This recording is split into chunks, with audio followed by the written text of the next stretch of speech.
So in fact, the floor is yours. So anybody has got a question, please feel free to raise a hand and anything what to do with it. Anybody's got any questions? So, okay, can I just borrow your mic?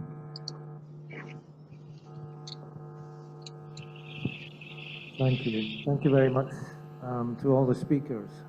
It's been very inspiring.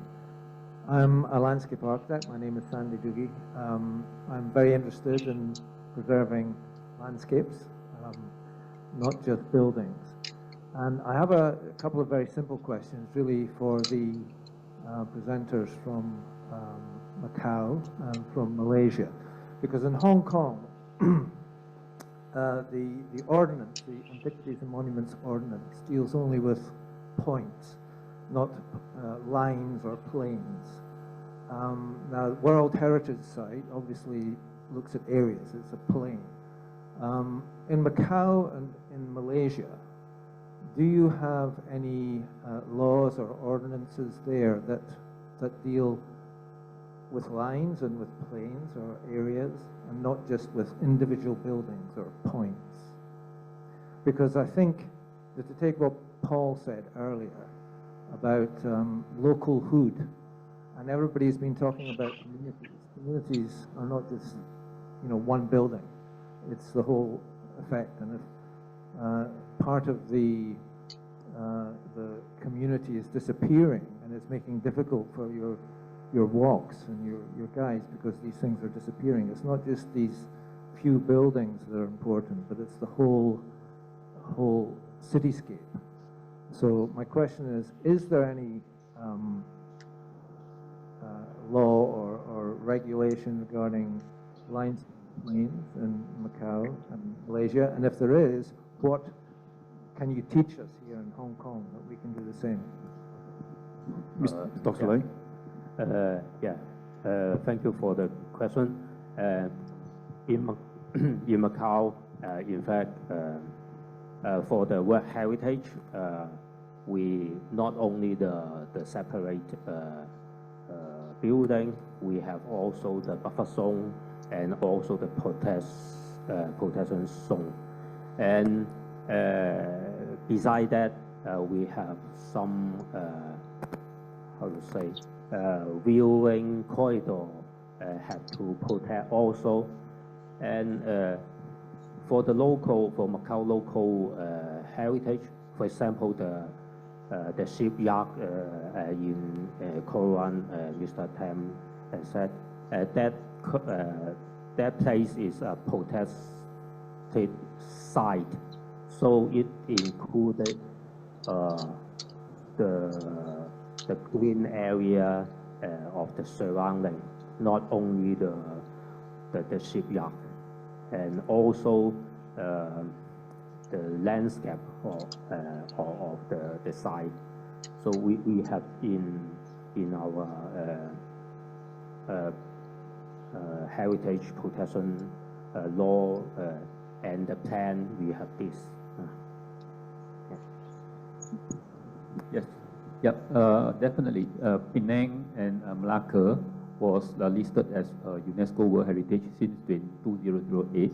So we are under a very stringent controls of law, where we have to conserve the core area as well as a buffer zone, where we can only develop in certain constraints. That was after 2008. But you may ask me what happened before 2008, like Hong Kong during 2008, there had been a lot of demolitions. But we have an advantage or disadvantage as well, where we have a Rent Control Act since after World War II. That Rent Control Act is for the purpose of to control the rental increase, so that people can still afford to stay in the city. So that is actually a good intention, but not for the purpose of heritage conservation. But since we have a Rent Control Act, it makes Georgetown not viable at all to redevelop, because there is no so-called profitable rental to collect. So after 60 years of Rent Control Act, you can see buildings are slowly run down. But there's another good side of it, is that the whole city are freezed for the last few decades, where we can keep a lot of so-called traditions in it. So that is two law where somehow it makes Georgetown today. Maybe I can jump in here. 香港好似暫時啦，喺個法律上邊咧，點線面嗰度咧就淨係做到點嘅啫，線同埋面都好似未有，有排都未去到。咁其實頭先我都講啦，即係其實 Hong Kong Icon 都努力咁樣去 lobby 呢樣嘢，都同政府好多即係有好多唔同嘅時間都即係都爭取緊。咁嗰個問題就係話，其實澳門有冇咧？澳門係邊個階段咧？點線面嗰方面係Mr. Tam 你有咩補充？其實就翻路環嚟講啦，路環其實佢亦都有一啲嘅建築物咧，咁好似路環碼頭咁，佢哋係一個受保護嘅建築嚟嘅。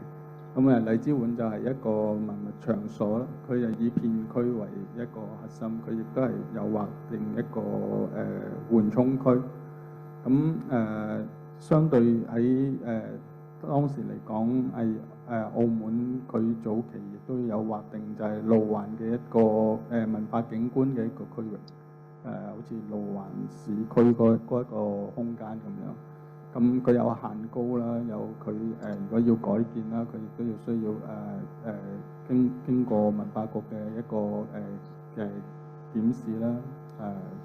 所以其實澳門可能而家都係有好多嘅點喺度聯繫緊，咁我哋亦都喺度努力緊去做呢一個工作，咁令到可以覆蓋嗰個面會更加會完整咁。Well, it sounds like they are a little bit ahead of us in Macau. They have these areas that designated not just the shipyard, the buildings themselves, but the whole sort of the dockyards area and so on. And and Mr. Tam was he's actually doing it himself. It's just linking these dots, you know, from a ground up level with the tours that he's organizing and so on. And I think, you know, and in a way that's what Paul's doing here. So maybe the government will listen somewhere. But having said that, there might be the other extreme when you know, if you worked in London, there are boroughs where all of it pretty much is a conservation area. And even if you work in an area that is not, because it's next to a conservation area, you might as well be in a conservation area. So that's another extreme that you might get into. But is there anything that Mr. Tan would like to add?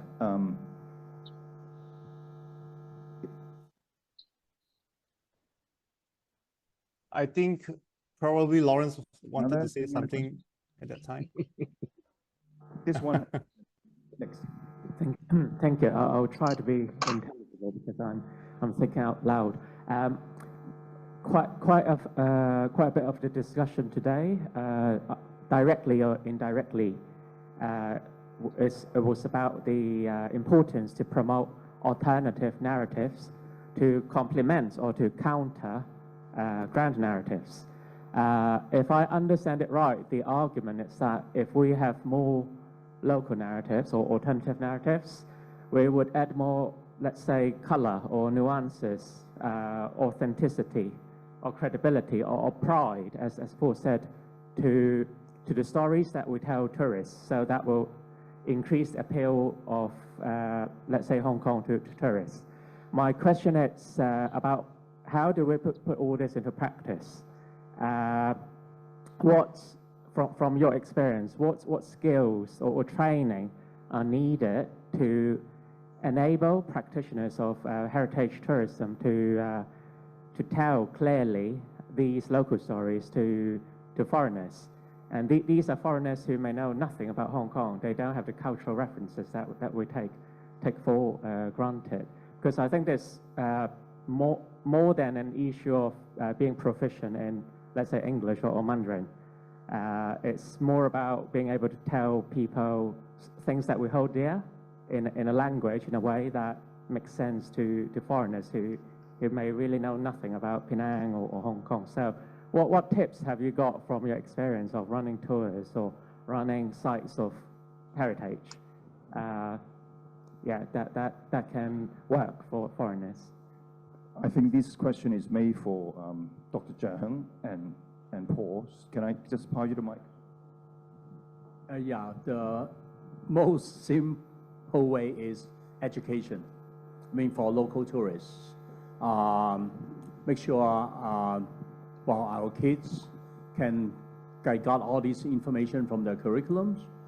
And then for foreigners outside, probably we need some kind of overseas office to promote Hong Kong with a more kind of details so that they are able to get the kind of a picture about Hong Kong before they come here, or any other additional like special promotions, maybe documentary, or even movies. And those are all kind of add-ons or elements that help people to understand the grand story of Hong Kong, which probably will be the kind of grand narratives. And then from that point, then we move into, so those are alternative or local narratives. And then another point that maybe I can add a little bit is about our heritage. Well, actually, I'm teaching a course on heritage, and I always try to make students think about, like, there's a lot of things that even though we call it a heritage, but it's a local traditions. So to differentiate the meanings of the traditions and heritage, based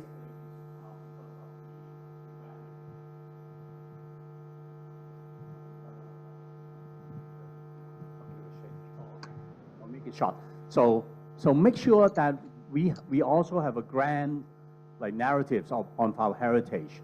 A grand heritage narratives means, as Montero mentioned, that it's kind of like a family. That we make sure that people who are share the values of the heritage. This is not only for the local; it's for human beings. It's for all the people. So, for example, a very easy one will be nature conservation, right? When they come to Hong Kong, they share the ideas of keeping the environment good, friendly, and then help people to achieve a very kind of comfortable, well-being life. So if we are able to make that kind of like grand narratives based on our heritage, I think that we are able to move forward when they come to Hong Kong and get the more kind of local or alternative narratives.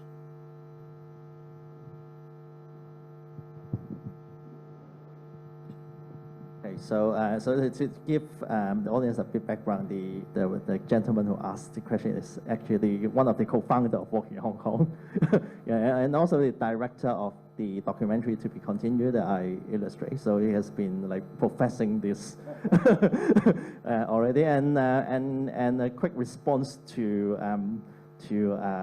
my business partner's question. That the first, I think we have a manpower shortage in these capable tour guides. So and the question is, and the challenge is it doesn't only demand you to be knowledgeable, but you also need to possess the skill to make your knowledge relatable and relevant to quite a wide range of targets and tourists and participants. And it really takes time and experience, and we do not have like enough practitioner storytellers, tour guide, those and whatever to suit the requirement. And that's why if you are really interested, remember to contact us.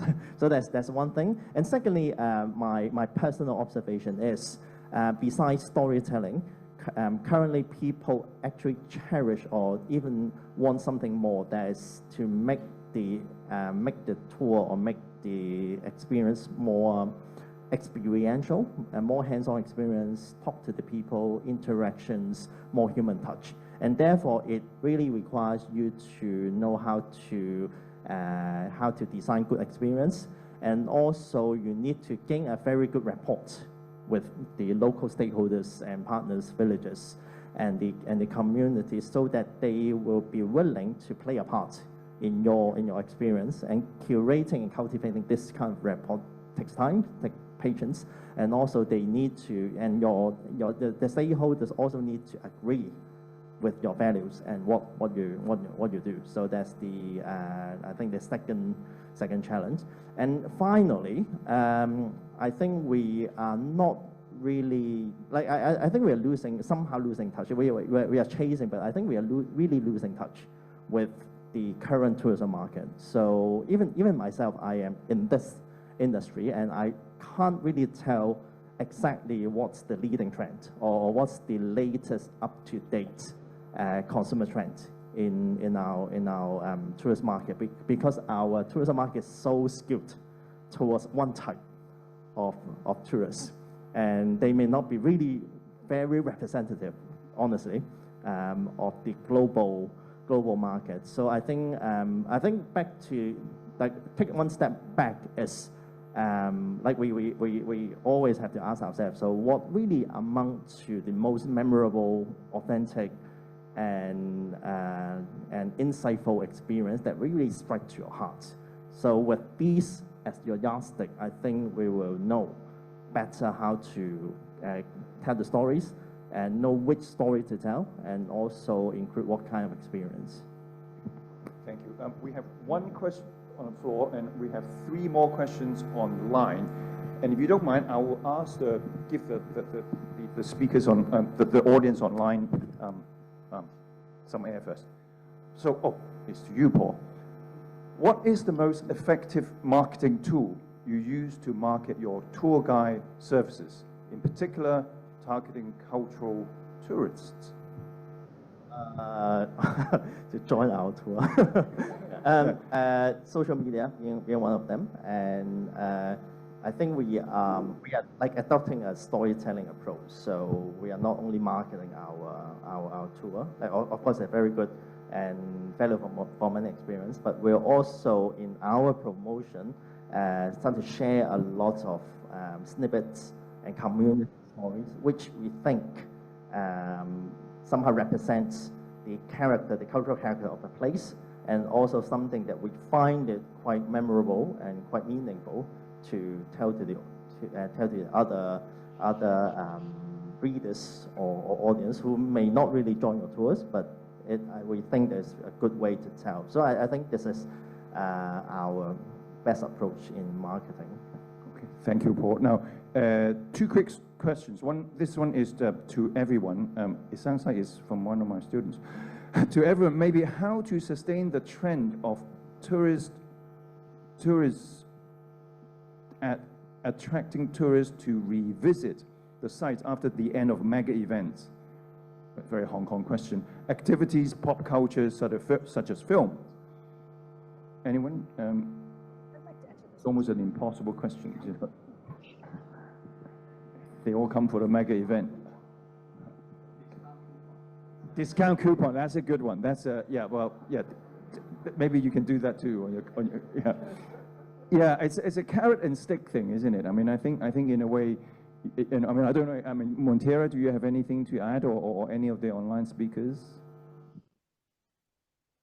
Can you hear me? We're switching over. Can you hear me?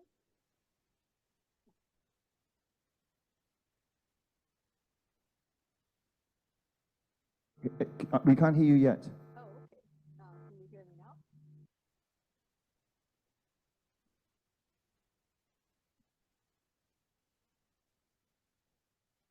Hello?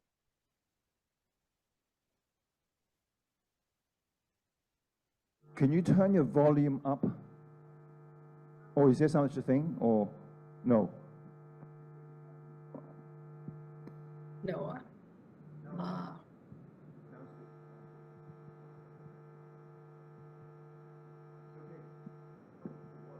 That's okay.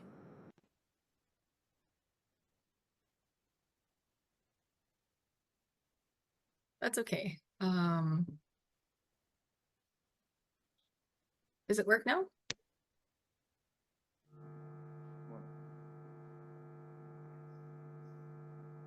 Yeah. We can hear you. Oh, can you hear me? Oh, really? Oh, okay, okay. I wanted to answer that question in a slightly different way, with a cautionary tale.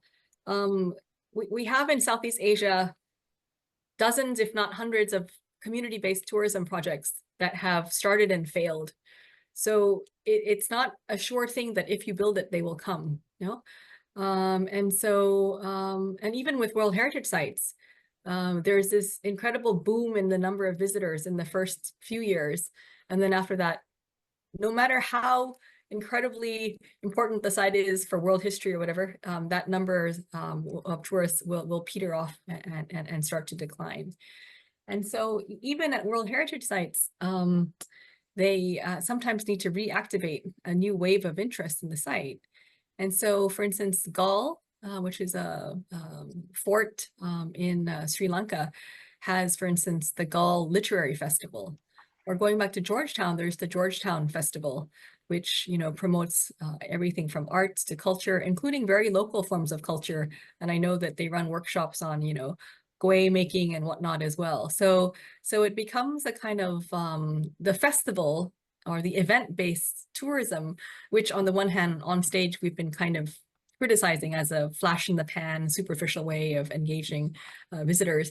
On the other hand, it is kind of an opportunity to create buzz at a certain moment.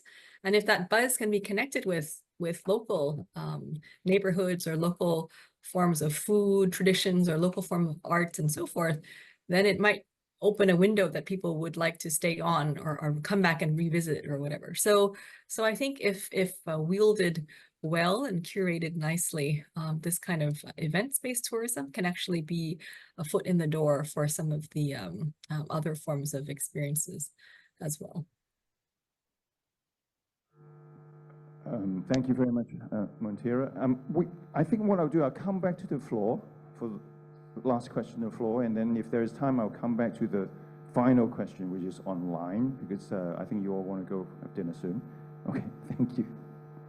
Okay, I'm Hong A. The question is for me. In fact, it's a sharing for whether an opportunity for we create heritage tourism network. What I talk about the heritage tourism network. In fact, some happening in Hong Kong. I'm as a facilitator for gather a group of operators in Hong Kong. They are working for the heritage project. So in fact, we are get together because we want to do something related to tourism, sustainable tourism. So when we know that some of the questions belong to the cultural landscape development related of that, whether it is operated based connection, can it be happen to create such a network? Anyone? I mean, let me try and answer that question. I mean, because I know what you're doing. I know because we've talked about the alliance for a long time, and I think the value of that alliance is probably not necessarily directly to do with tourism, but to do with what we said about the infrastructure. Because for I think what we said earlier, for all of these things to happen, you have to have a narrative, and I think one of the key things is the narrative. To answer the question earlier is apart from having a you know, sort of ground-based narrative, which is local as well as a grand narrative. I think the key question is how shall I put it? It's ownership.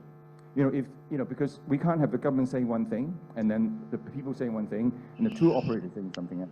So in a way, that alliance at least will align the grand narrative, so that each one of the individuals can do the local narrative that's connected to the grand narrative. And I think that would be the value, because I think in some ways they can share experience, they can share resources and so on, but through that they can connect kind of cerebrally, not just physically. I mean, I don't know whether that kind of answered your question, but and I didn't want to steal the mic from you, but it just I happened to know what Hong A was asking. Finally, the question from online. Now, this is a long, I mean, it could go on for hours, but I would, whoever answers it, can you give me a short answer? It's a big challenge. When the news story, i.e. the one that you're talking about, the sort of the enhancement of the story and so on, context and meaning are added new layers to tourism or place. how to prevent the loss of authenticity from the narrative of heritage tourism. Do you think there's a danger of the loss of authenticity in that kind of adding of layers through engagement with the community?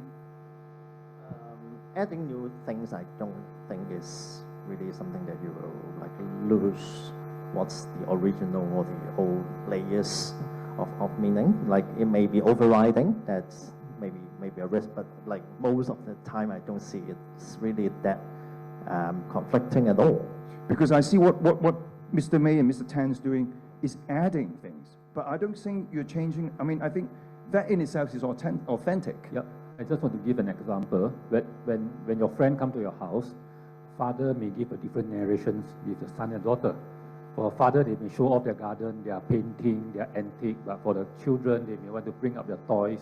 So I think everyone in this community are deserved to narrate their own place in their own way. So I think whatever we add in is, we are very organic, we are very cowboy, down to the earth.